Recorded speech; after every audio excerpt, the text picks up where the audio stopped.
Nous allons commencer ce temps par la prière.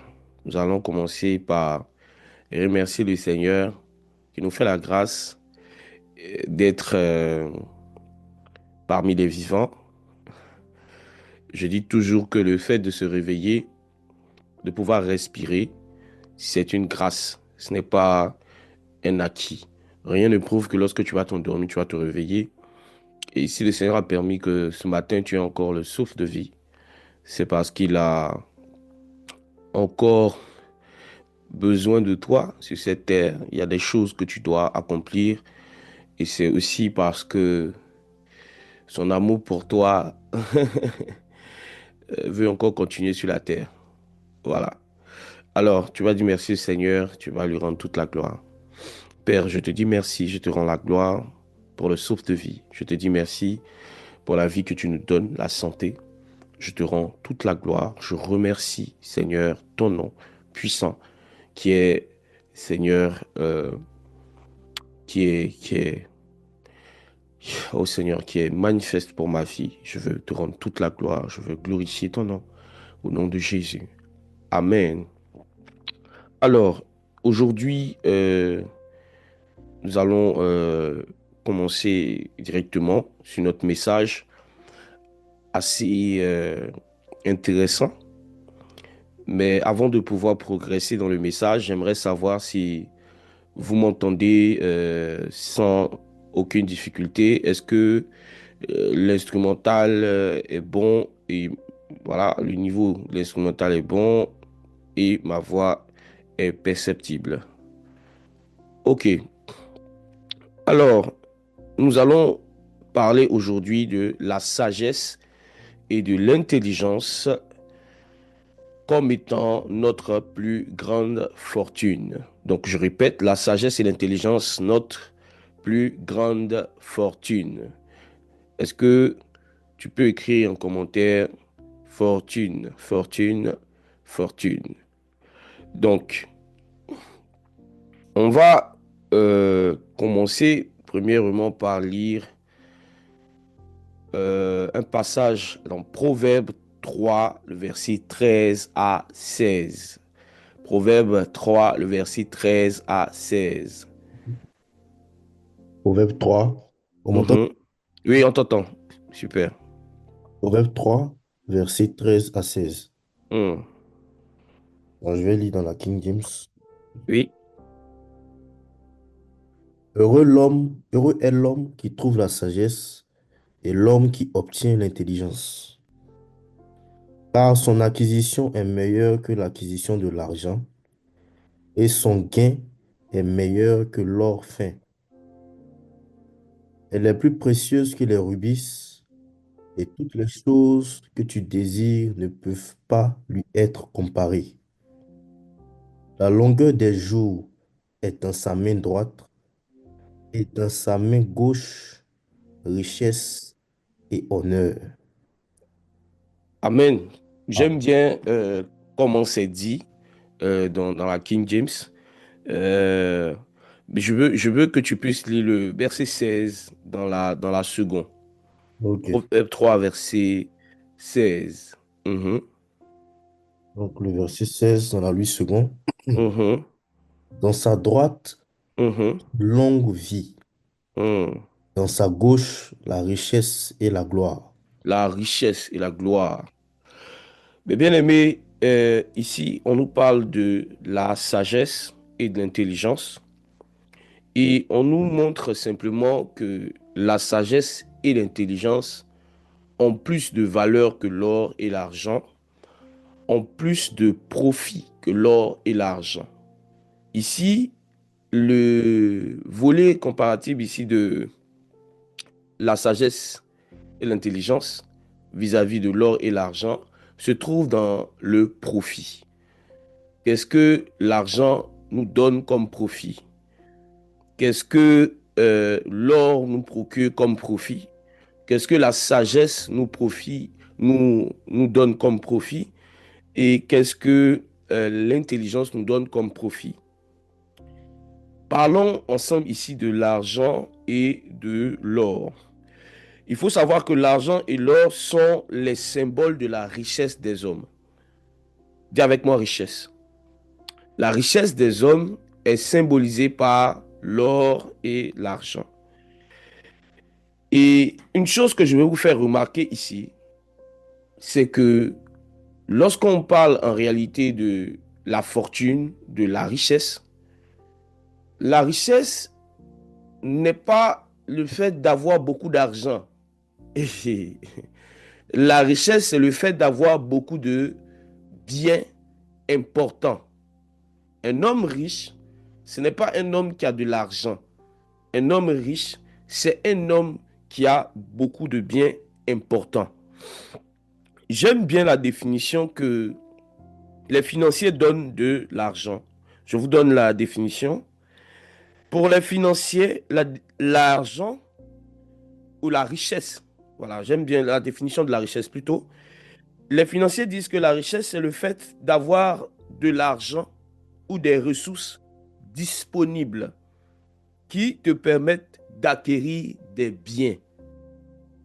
J'aime bien cette définition parce que ici on dit que la richesse, c'est le fait en réalité d'avoir des ressources, de l'argent qui soient disponibles. C'est-à-dire que si quelqu'un a ne serait-ce que 1 million de francs CFA ou 1 million d'euros, 1 million de dirhams sur un compte et que ces 1 million ne sont pas disponibles, c'est-à-dire il n'a pas la capacité d'en jouir, il n'a pas la capacité d'en tirer profit, il n'est pas riche, selon les financiers. La richesse, c'est de l'argent disponible qui peut te permettre d'avoir du profit, d'acquérir des biens. En soi, mes frères et sœurs, ce qui est le plus important chez l'argent, ce n'est tellement pas les chiffres, ce n'est tellement pas le nombre, hein, le montant qu'on a. Ce sont les biens que l'argent peut nous donner. Donc, je parle d'abord de ce principe pour vous expliquer quelque chose. C'est que sans le profit, sans les biens, l'argent n'est rien. Je suis en train de dire quelque chose à quelqu'un ici.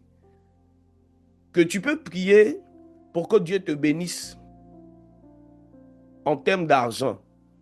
Et Dieu peut ne pas te donner la monnaie humaine, mais Dieu peut te bénir en termes de biens.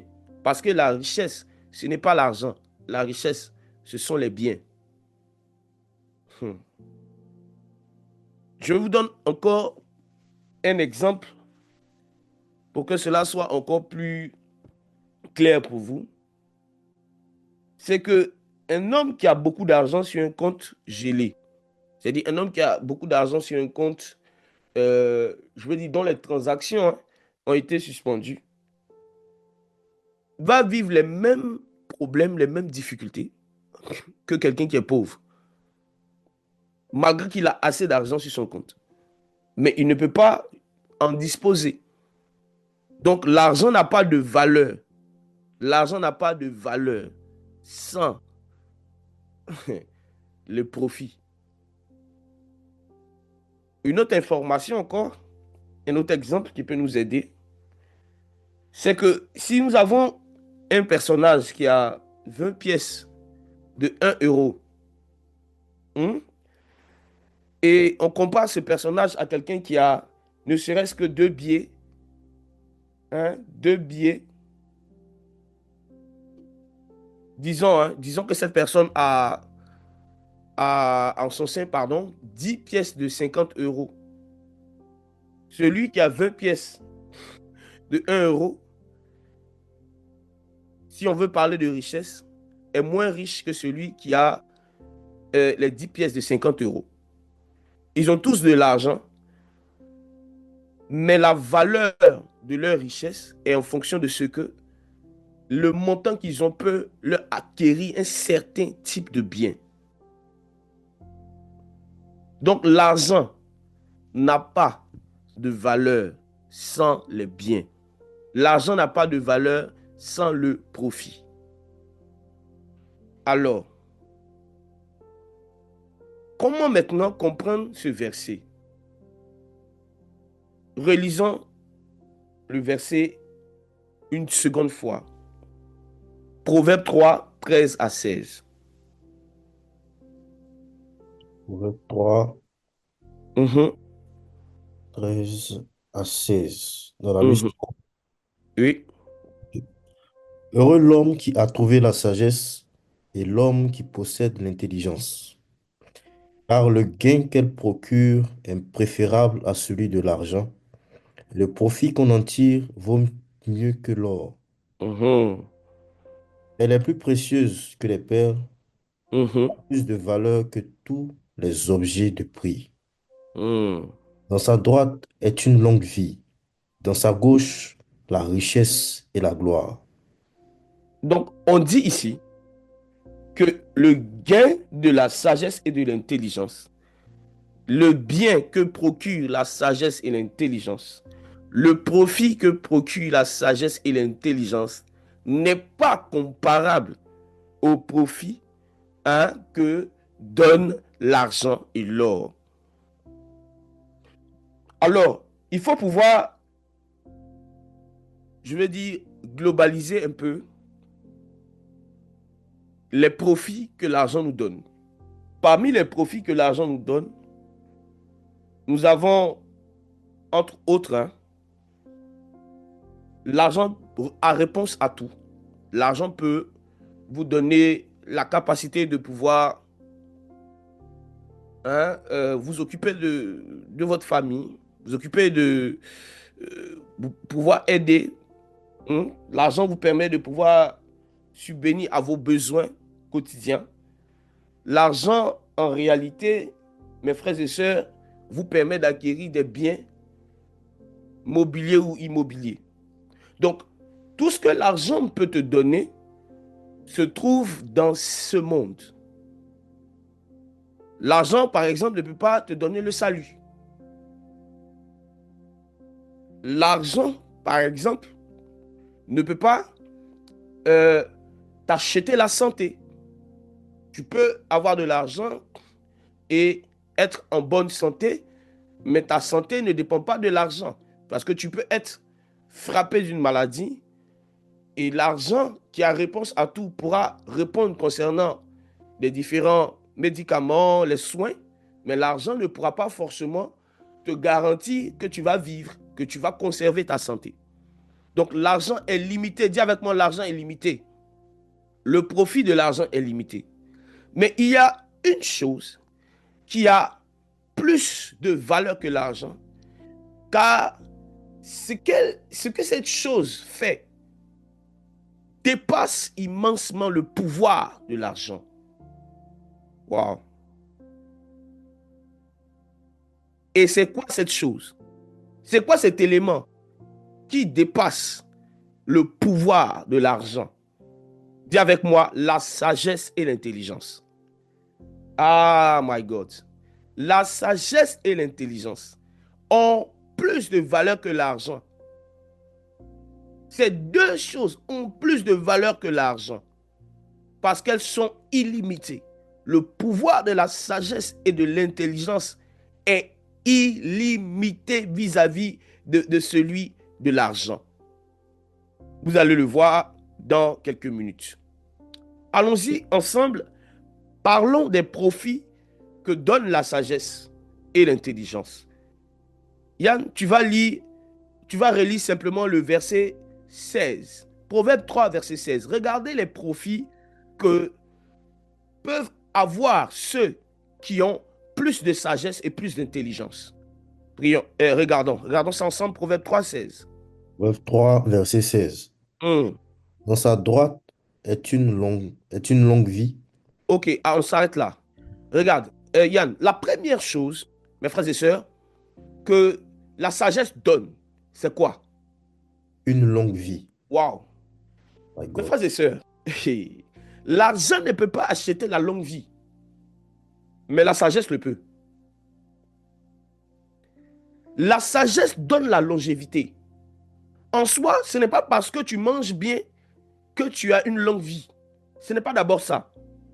Ce n'est pas parce que tu es entouré de personnes qui te souhaitent longue vie, longue vie, longue vie frère, longue vie ma soeur. Non, c'est parce que tu es sage. Au fait, je peux vous dire quelque chose. La longue vie n'est pas renfermée dans le fait d'être chrétien, d'abord. La longue vie est renfermée dans le fait d'avoir une valeur. C'est la sagesse. Une autre valeur, l'intelligence. Ces deux valeurs-là te permettent d'avoir une longue vie. On achète des années avec la sagesse. Si vous regardez ce premier profit de la sagesse,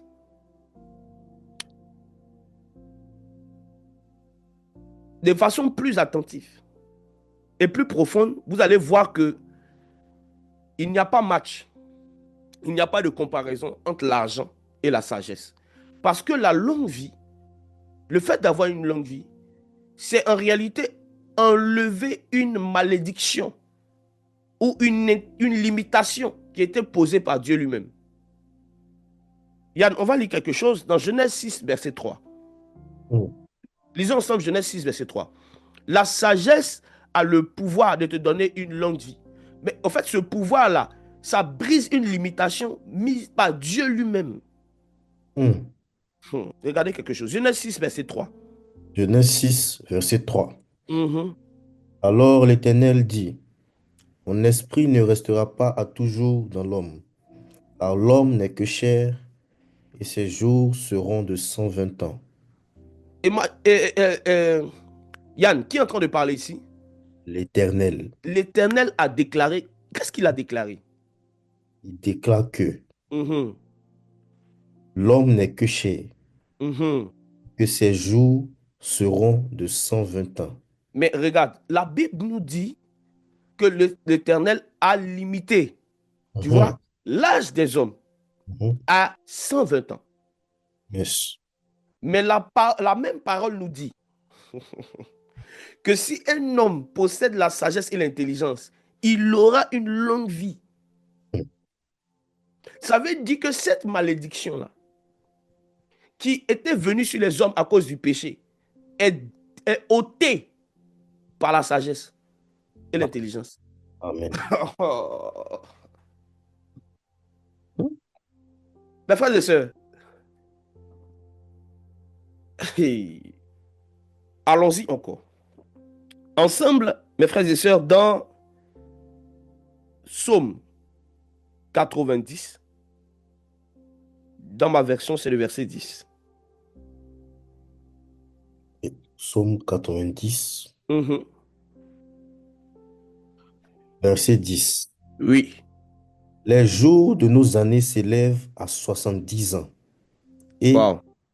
pour les plus robustes, à 80 ans. Et Les l'homme jours de, les jours de nos années, s'élève c'est, à 70 ans, ok, les jours de nos années se lèvent à 70 ans. hein, et pour les plus robustes, à 80 ans. Pour les plus robustes, à 80 ans.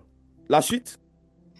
Et l'orgueil qu'ils en tirent n'est que peine et misère, car il passe vite et nous Hmm. nous envolons. Oh, Ouais. est-ce que je peux vous dire un mystère? Lorsque la Bible nous dit hmm, que la sagesse nous donne la longue vie, c'est Mm. la capacité de vivre 80 ans.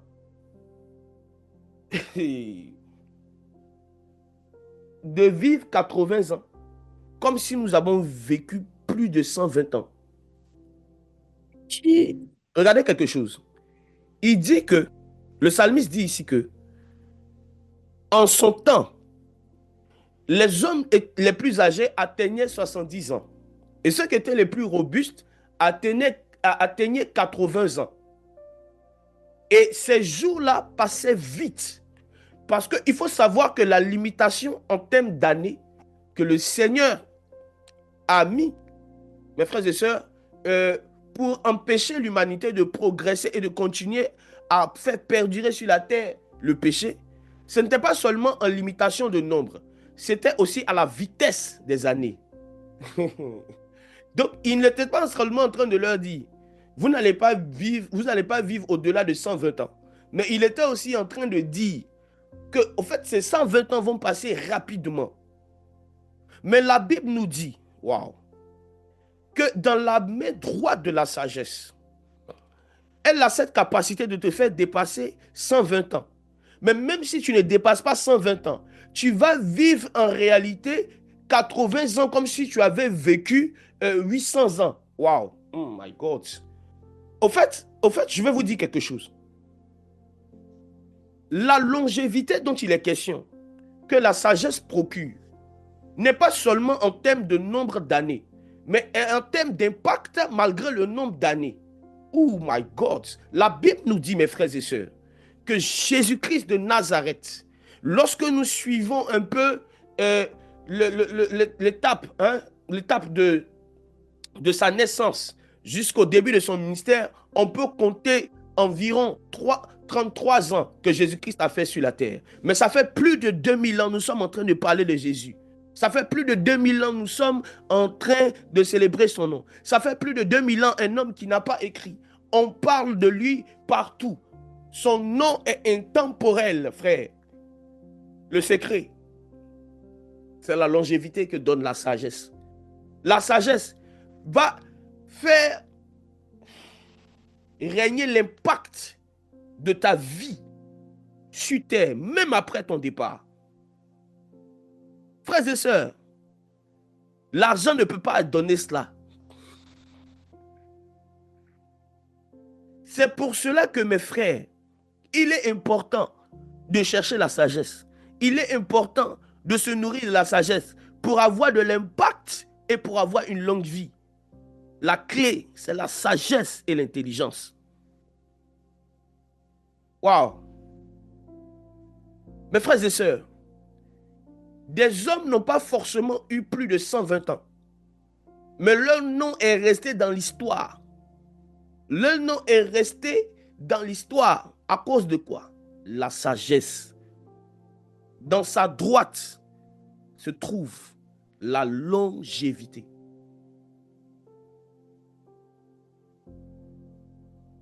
Le Seigneur a dit que les gens ne vivront pas 120 ans. Au temps où le psalmiste écrivait, plus de 120 ans, pardon, au temps où le psalmiste écrivait, les hommes les plus âgés atteignaient 80 ans. Aujourd'hui même, c'est un miracle lorsqu'on voit quelqu'un qui a atteint 100 ans. On célèbre cette personne-là. Mais mes frères et sœurs, je vous dis quelque chose. Avant le temps où le Seigneur a limité le nombre d'années des hommes sur la terre, le fait d'avoir 100 ans, c'était comme si tu n'avais pas vécu. Mais la sagesse a la capacité de faire sauter ce verrou. Tu veux vivre longtemps. Tu veux que ta vie ait de l'impact sur la terre. Recherche une chose. La sagesse.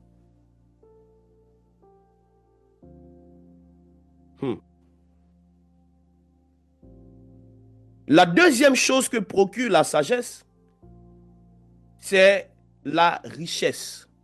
Dis avec moi la richesse. Yann, tu peux relire encore Proverbe 3, verset 16. Hmm. Hmm. Le 3, verset 16. Dans sa Mhm. droite est une longue vie, dans sa gauche la richesse et la gloire. Dans sa gauche, il y a la richesse. Hmm. Garde ton micro activé. Hmm. Il y a la richesse. Mes frères et sœurs, regardez quelque chose. J'ai fait une recherche sur les nombres, le top 10 des pays pauvres. Mhm. Et pour ne pas faire trop long, il y avait dans ces pays pauvres, je pourrais dire, disons, 70% étaient des pays africains. 70% étaient des pays africains. Et le pays le plus pauvre dans les stats que j'ai regardées, c'était un pays africain, c'était le Soudan. Mm. Donc, regardez quelque chose. Hmm. La Bible nous dit que la sagesse va te donner la longue vie, mais la sagesse va te donner la richesse. Yann, si Mhm. tu regardes la définition du mot richesse ici, Oui. n'essayons pas de spiritualiser la chose. Regarde la définition de ce mot richesse. Dans le dictionnaire, Dans le dictionnaire, dans la Strong. à l'instant, ok. Mhm. Donc, quand je clique sur richesse, je vois au cher. Ou cher. Yes. Regardez, le mot même. Au cher, ça veut dire que c'est cher, frère. Hey, my God. Regarde la définition de au cher. Au cher. Uh-huh, Définition un. uh-huh. Richesse. Richesse. Mhm. Non, plus 2. Ok. Au fait, au cher, ce Mhm. n'est pas la richesse spirituelle. Au cher, c'est la richesse. Tu pèses lourd, tu es cher. Hey, my God. J'ai dit, mes frères et sœurs, la Bible dit que la sagesse te donne au cher, te donne plus. Cher. Donc, tu peux naître dans un pays africain où la majorité des pays sont pauvres, mais tu peux briser cette malédiction par la sagesse. Oh, Amen. frère, la sagesse n'a que faire de l'endroit où tu es né. La sagesse n'a que faire de la famille d'où tu viens. La sagesse peut te faire briser une malédiction au niveau des finances. Hey, my God. La sagesse te donne la richesse. Donc tu peux être dans un pays africain. Tu peux naître d'une famille pauvre. Tu peux naître même d'une famille qui est la dernière des dernières. Mais si tu as la sagesse, on aura l'impression que tu n'es pas de cette lignée.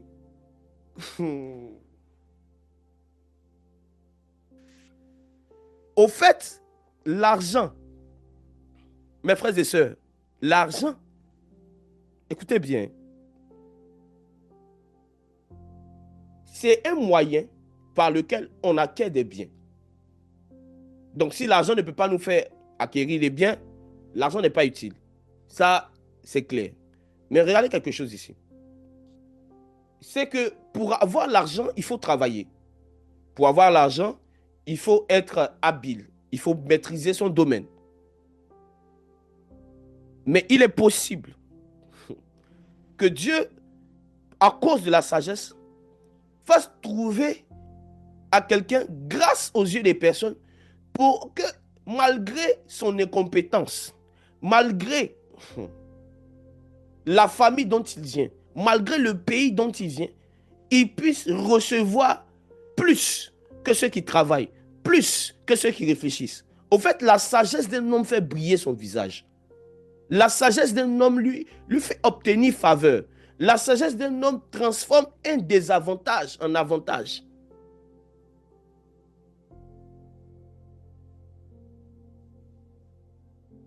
L'argent ne vient pas à toi seulement lorsque tu travailles. L'argent ne vient pas à toi seulement. La richesse ne vient pas à toi seulement lorsque tu réfléchis. Mais la richesse te vient lorsque tu es investi de la sagesse. Mes frères et sœurs, la Bible nous parle d'un homme qu'on appelle Salomon. Salomon était roi, n'est-ce pas? Est-ce que vous pouvez répondre en commentaire? Il était roi. Mais est-ce que ce qui constituait la richesse de Salomon, c'était parce qu'il travaillait pour quelqu'un? Répondez-moi. Salomon travaillait pour quelqu'un? Non. Salomon mettait au service, je ne sais pas, hein, on va dire quoi? Il faisait des travaux pour quelqu'un, il travaillait dans une école, il vendait quelque chose. Est-ce que Salomon était un commerçant? Non. Mais la Bible dit qu'il y a une femme, cette reine de Séba, ou de Saba dans d'autres versions. Elle a parcouru tout un, oh, plusieurs pays, des milliers et des milliers de kilomètres pour aller écouter la sagesse de Salomon et pour lui ouvrir ses trésors.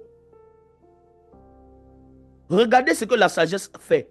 Un homme qui ne travaille pas, un homme qui ne vend pas, soudainement, il est enrichi encore davantage par quelqu'un à cause de la sagesse. Donc la sagesse, écoute-moi bien, que tu acquiers peut pousser des personnes à te bénir financièrement sans que tu ne sois en train de travailler, sans que tu ne sois en train de réfléchir. Pourquoi? Parce que la sagesse d'un homme fait briller son visage. Au fait, lorsqu'on dit que dans la gauche de la sagesse, il y a la richesse dont il s'agit ici, c'est la faveur que tu trouves aux yeux des hommes. Et ces hommes-là te bénissent, t'enrichissent à cause de la sagesse qu'ils voient sur toi. Ce que les hommes payent, que ce soit dans le milieu du travail, ce que les hommes payent, que ce soit dans les œuvres, pour les œuvres intellectuelles, ce n'est pas tellement en réalité votre travail, c'est la sagesse que vous avez. Plusieurs personnes peuvent faire le même métier. Plusieurs personnes peuvent, mes frères et sœurs, expliquer les mêmes choses. Mais le niveau de sagesse de chacun va en réalité permettre à ce que ces personnes entrent dans certaines faveurs que le travail ne va pas leur donner. La sagesse. Oh, la sagesse a dans sa gauche la richesse, la richesse, la richesse, la richesse. Ah, my God. Mes frères et sœurs, est-ce que vous aimez la sagesse? Est-ce que vous recherchez la sagesse?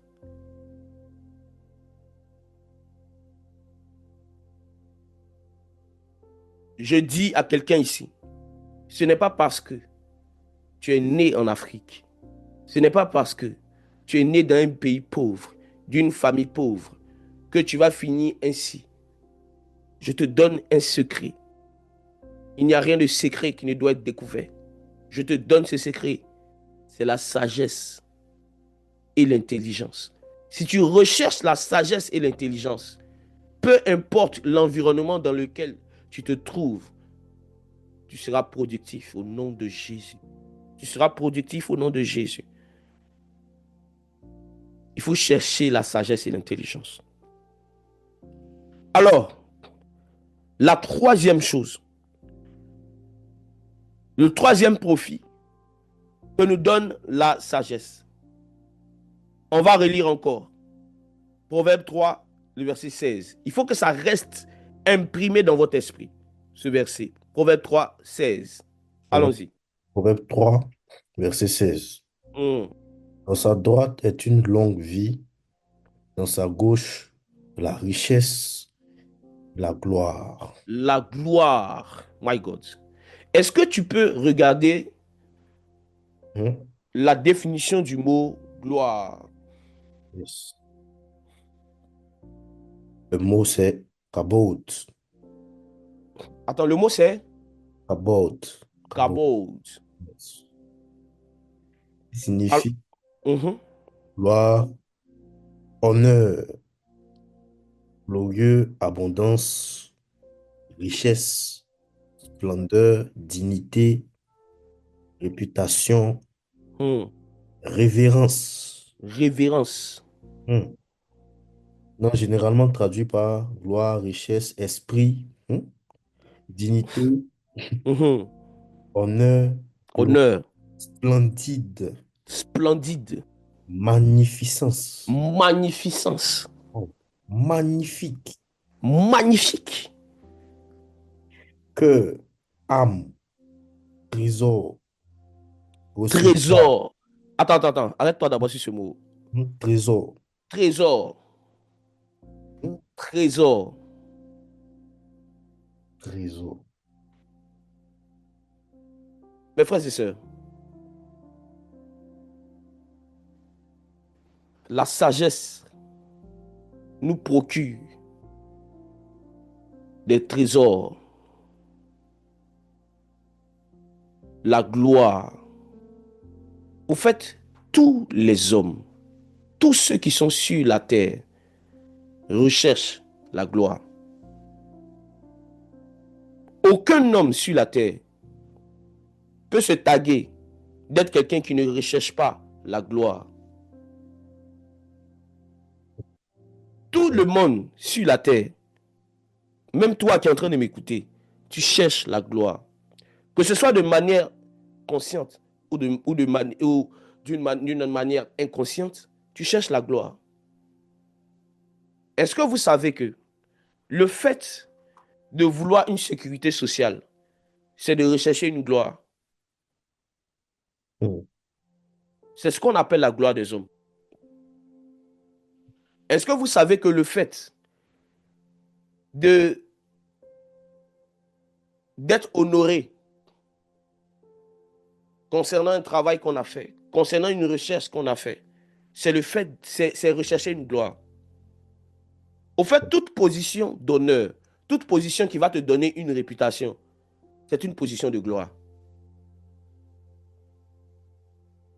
Toute position qui va te donner une réputation, qui va te donner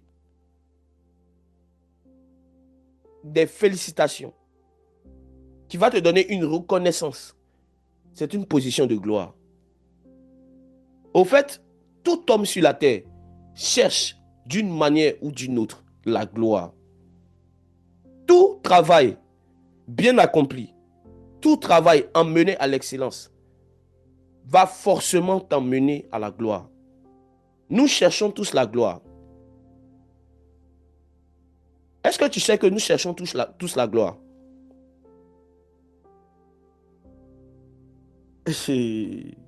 Certains cherchent la gloire des hommes. D'autres cherchent la gloire de Dieu. Mais nous cherchons tous la gloire. Pourquoi? Parce que lorsque nous avons péché, nous n'avons pas été privés d'argent. Nous n'avons pas été privés de la santé. Nous avons été privés de la gloire. Romains 3, 23. Attends. Romains, c'est ça? Verset 23, 23. Vas-y. Romains 3, 23, dans la liste. Oui. Car tous ont péché et sont privés de la gloire de Dieu. Est-ce que tous ont péché et sont privés de l'argent? Non, Tous ont péché et sont privés euh, de l'onction. pas du tout. Tous ont péché et sont privés de quoi? De la gloire de Dieu. La gloire de Dieu. La gloire de Dieu. Yann, Mhm. donne-nous la définition dans la Strong du mot gloire. Ok. Romains 3, verset 23. Mhm. Gloire. Ok. Gloire. Doxa. Doxa. Et regardez ce Opinion, que doxa veut dire. Vas-y. opinion, jugement, vue, Opinion, estimation. estimation. Vas-y. Ce qui est mauvais ou bon chez quelqu'un. Mhm. Hmm. Il y a aussi bonne opinion, Bonne opinion. résultant en louange, Résultat en louange. résultant en louange, Résultat en louange. Mhm. honneur et gloire, Honneur et gloire. Il y a splendeur. un, il y a un mot grandeur. Il y a un mot qui revient toujours lorsqu'on parle de gloire. C'est Mhm, l'honneur. mhm. On dit on a été privé de l'honneur. Wow. Ce que le péché nous a enlevé, c'est Hmm, l'honneur, c'est la hmm. grandeur. Donc tout homme, d'une manière ou d'une autre, est à la recherche de l'honneur. Maintenant, cet honneur, ça peut être l'honneur de Dieu, la gloire de Dieu. Ce même honneur, ça peut être l'honneur des hommes. Il y a quelque chose qui peut te donner de l'honneur vis-à-vis de Dieu et des hommes. C'est la sagesse et l'intelligence.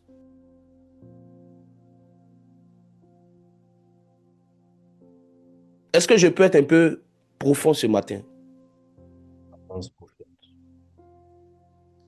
Au fait, plusieurs d'entre vous, vous négligez la sagesse au profit de l'argent. Vous ne cherchez pas la sagesse comme vous cherchez l'argent. Ce qui fait que vous êtes honoré devant les hommes et vous êtes déshonoré devant Dieu.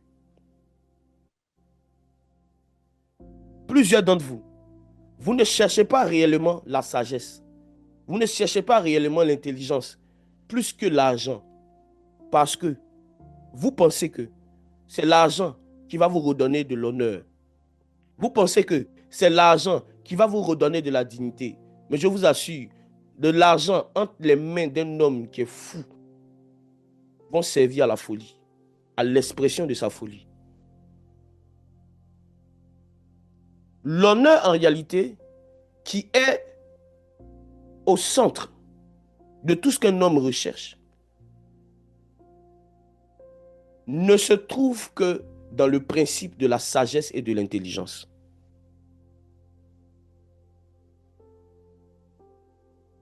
Maintenant, je vais vous montrer quelques exemples de ce que la sagesse a pu faire. Comment la sagesse apporte la gloire.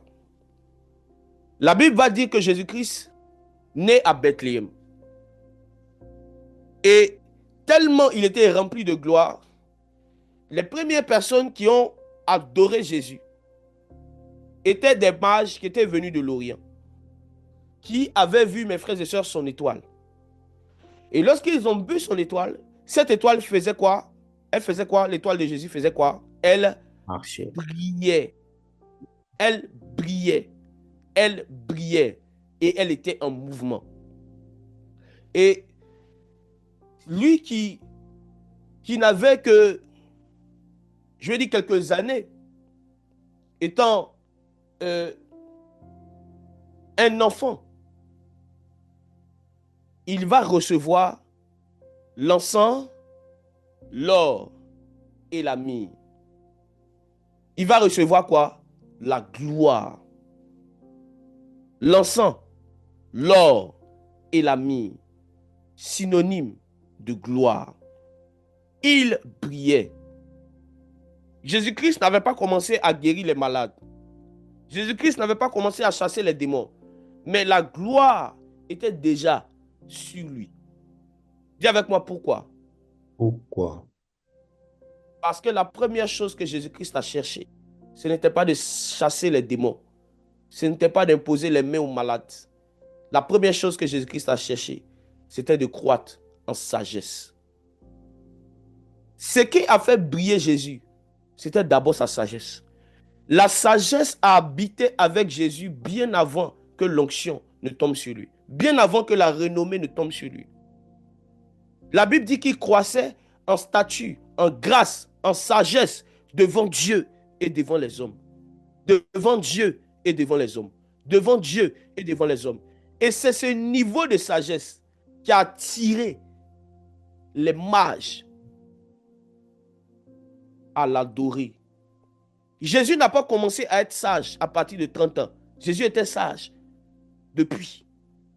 La Bible nous dit que lorsqu'il avait 12 ans, il se trouvait en réalité dans la synagogue, posant des questions, interrogeant les docteurs de la loi, parce que Jésus-Christ était déjà à la recherche de la sagesse depuis son enfance. L'honneur et la gloire, c'est simplement, mes frères et sœurs, la position que Dieu donne à toute personne qui le cherche. La sagesse te donne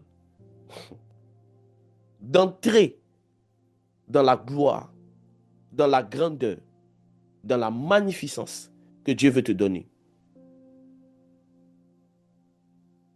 Le Seigneur a dit dans sa parole, prenons ensemble Psaume 15, verset 1er.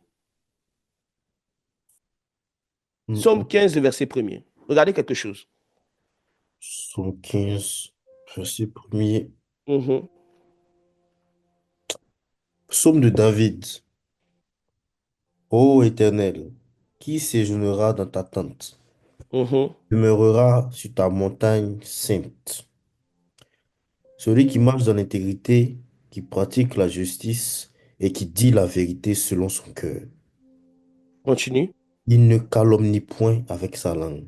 Hum, Il ne fait point de mal à son semblable et il ne mhm. jette point l'opprobre sur son prochain. Il regarde, La- Vas-y, il regarde il regarde avec dédain celui qui est méprisable, mais il honore ceux qui craignent l'Éternel. et il fait quoi? Il honore. Ceux qui font Honore quoi? ceux Ceux qui qui font quoi? craignent, ceux qui craignent l'Éternel. Ok. Regardez quelque chose. Au fait, Dieu est un Dieu qui honore ceux qui le craignent. Il a dit, j'honore ceux qui m'honorent. Vous connaissez ce verset. Lorsqu'il parlait avec Samuel, il a dit, j'honore ceux qui m'honorent. Donc, Dieu honore les hommes comment? Il honore les hommes par d'autres hommes. Amen. Relis. Wow. Il Relis à partir regarde, d'honneur. D'honneur ceux qui le craignent. mais il honore ceux qui le craignent. Il honore ceux qui le craignent. Ceux qui, ceux qui craignent l'Éternel, pardon. Mais il honore ceux qui craignent l'Éternel. Donc, Dieu honore ceux qui craignent l'Éternel. Et comment il le fait? Il le fait au travers de leurs semblables. Au fait, l'honneur est un vêtement spirituel. C'est pour cela que le mot qui est ici défini comme gloire, ce même mot veut dire esprit, n'est-ce pas? Mhm. Et au fait, l'honneur, c'est un, c'est un vêtement spirituel que Dieu met sur un homme qui fait que les hommes le respectent, qui fait que les hommes, au fait, le craignent.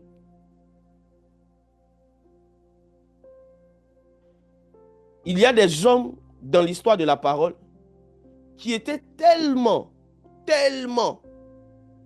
remplis de sagesse que leur sagesse était dite effrayante.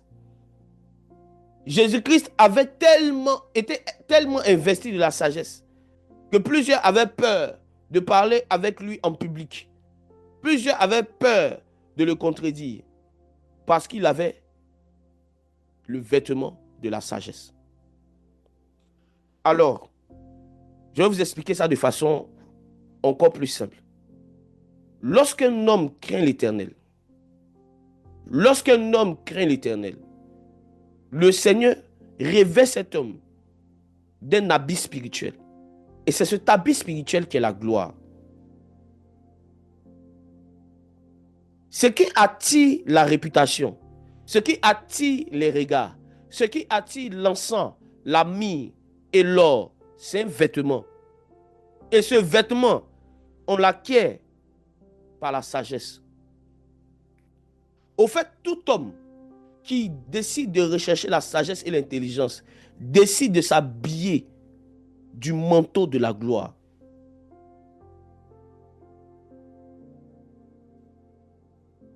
Donc, lorsqu'on dit que dans sa main droite, il y a la longue vie, dans sa main gauche, il y a la richesse et la gloire, on veut te dire que la sagesse va t'habiller de sa main droite de la longévité. Elle va te porter un vêtement de sa main gauche de richesse et de gloire. Au fait, la Bible dit que la gloire de la seconde maison sera plus grande que celle de la première.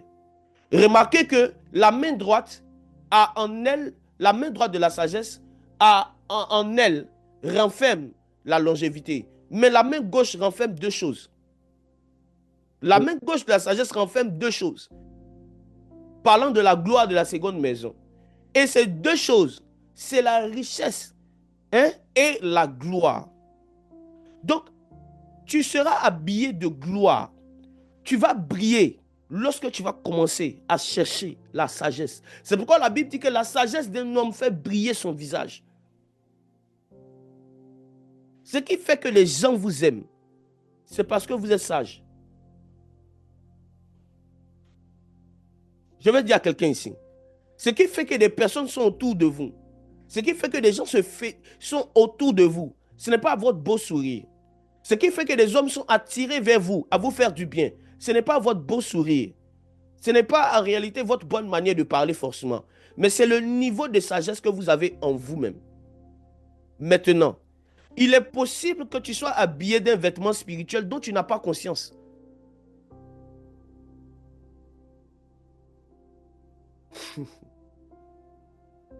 En réalité, la Bible dit qu'il ne faut pas, écoutez-moi bien, qu'il ne faut pas vous appuyer sur votre propre sagesse. En d'autres termes, celui qui dira qu'il est sage, il n'a pas encore atteint la sagesse. Mais lorsqu'ici on parle de la gloire, c'est un manteau spirituel que Dieu met sur toi. C'est une faveur que Dieu met sur toi. Les hommes sont poussés à aller vers toi. Cette gloire-là, en réalité, dont il s'agit, n'est pas que la richesse, n'est pas que la réputation, n'est pas que la gloire, mais cela fait que les hommes sont autour de toi. Cela attire des hommes à toi. Même si tu ne le vois pas physiquement, tu le sens parce que autour de toi, c'est comme plusieurs personnes se fédèrent pour être auprès de toi. Donc la sagesse va faire que les hommes vont se sentir attirés par toi. Attirés par le fait de te connaître. Attirés par le fait de t'écouter. Attirés par le fait de te faire du bien. Attirés par le fait, oh my God, de venir à ton secours. Attirés par le fait de t'aider à être à une position bien élevée. Sans eux-mêmes le savoir. Ils ne savent pas ce qu'ils sont en train de faire. Mais la gloire fait que plusieurs opinions des hommes autour de toi changent. Les hommes ne te connaissent pas, mais ils t'aiment. Les hommes ne te connaissent pas, mais ils veulent t'accompagner. C'était cette sagesse qui était manifeste en Jésus-Christ. Au point où il pouvait dire à quelqu'un qui était pêcheur de poissons, c'était que son travail. Il dit, suis-moi. La personne le suit. À cause de quoi? Dis avec moi la doxa. Au fait, la gloire dont il s'agit, c'est la capacité de l'idée, de diriger. Quand la Bible nous dit ici que la sagesse nous donne la gloire, la sagesse nous donne la gloire, c'est la capacité de diriger, c'est la capacité d'être un leader.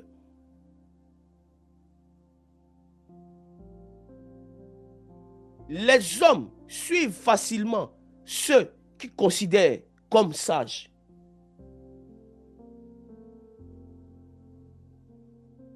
Des hommes vont suivre facilement des hommes qui sont pleins de sagesse que des hommes qui sont pleins de billets de banque. Jésus-Christ de Nazareth n'était pas millionnaire, il n'était pas milliardaire. Mais le vêtement de gloire dont il était habillé faisait que les hommes le suivaient. L'argent ne peut pas acheter cela. Jésus-Christ n'était pas l'homme le plus riche de la terre.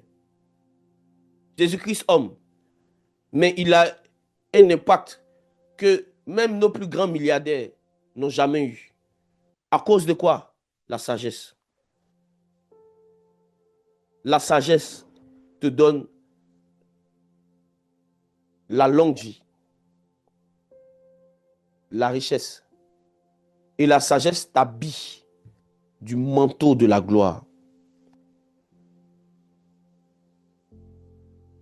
Comment rechercher la sagesse? C'est une question que tu te poses. Demain, nous allons en parler plus profondément. Mais voici ce que je veux que tu fasses avec moi. Je veux que tu demandes la sagesse. Je veux que tu demandes l'intelligence. Le manteau de gloire dont tu vas être habillé, ce matin, tu vas sentir ça même dans ton boulot. Tu vas sentir ça même autour de toi. Tu vas sentir que les hommes te favorisent. Tu vas sentir que Dieu tourne le cœur des hommes vers toi. Dieu tourne le cœur des rois vers toi. Tu vas sentir cela. Une première méthode que je peux donner ce matin, comment faire pour acquérir la sagesse et l'intelligence? Une première méthode que je peux donner ce matin, c'est la prière. On acquiert la sagesse par la prière. On acquiert la sagesse par la prière.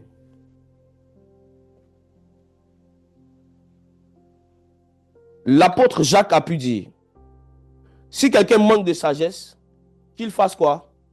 Qu'il demande, qu'il demande, qu'il demande, qu'il demande, qu'il demande. Tu veux avoir la sagesse. Voici la première clé que je te donne. Demande. Tu vas prier avec moi. Tu vas dire, Père, rends-moi sage. Rends-moi sage. Pour ces quelques minutes qui restent, prie pour demander la sagesse. Dis, Seigneur, rends-moi sage. Rends-moi sage, Père. Rends-moi sage. Et rends-moi sage. Rends-moi sage. Prie. Rends-moi sage, Seigneur. Donne-moi la sagesse. Investis-moi de ta sagesse. La prière la plus dangereuse que tu peux faire, c'est ça. Seigneur, rends-moi sage. Seigneur, face à tel défi que je suis en train de traverser, face à tel challenge, Seigneur, rends-moi sage. Face à telle chose que je souhaite accomplir avec toi, rends-moi sage. Dans mes études, rends-moi sage. Dans ma famille, rends-moi sage. Dans mes relations humaines, rends-moi sage. Seigneur, j'ai besoin de ta sagesse. Est-ce que tu peux prier pour cela? Père, rends-moi sage. Rends-moi sage. Comment devenir sage? Demande la sagesse simplement. Demandez, l'on vous donnera. Demandez, l'on vous donnera. Demandons la sagesse ce matin. Père, rends-moi sage. Donne-moi d'être sage. Donne-moi d'être rempli de la sagesse de Dieu. Donne-moi d'être rempli de la sagesse de Dieu. Donne-moi d'être habillé du manteau de la sagesse, Maïkalous, Afeta. Donne-moi d'être sage, Seigneur. Donne-moi d'être sage, Père.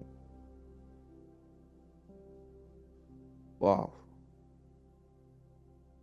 Si tu as fait cette prière, je prie que l'esprit de sagesse repose sur toi. Que l'esprit de sagesse repose sur toi. Que l'esprit de sagesse repose sur toi. Que l'esprit de sagesse repose sur toi. Demain, nous allons traiter en profondeur. On va définir la sagesse et l'intelligence. Et nous allons parler de comment acquérir la sagesse. Déjà, tu fais une bonne chose.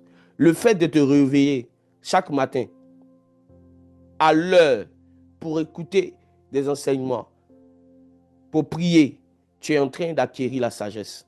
Donc, tu fais déjà bien. Tu es au bon endroit. Tu es à la bonne place. Tu fais déjà bien. Tu fais déjà bien. Mais je te donne juste cette clé-là pour ce matin. Prie par rapport à la sagesse toute cette journée. Toute cette journée. Ça doit être une journée où tu pries pour avoir la sagesse. Tu pries pour grandir en sagesse. Que le Seigneur vous bénisse. Que la main de Dieu soit sur vous. Que cette journée soit une journée pleine de sagesse, pleine de grâce. Au nom de Jésus. Amen.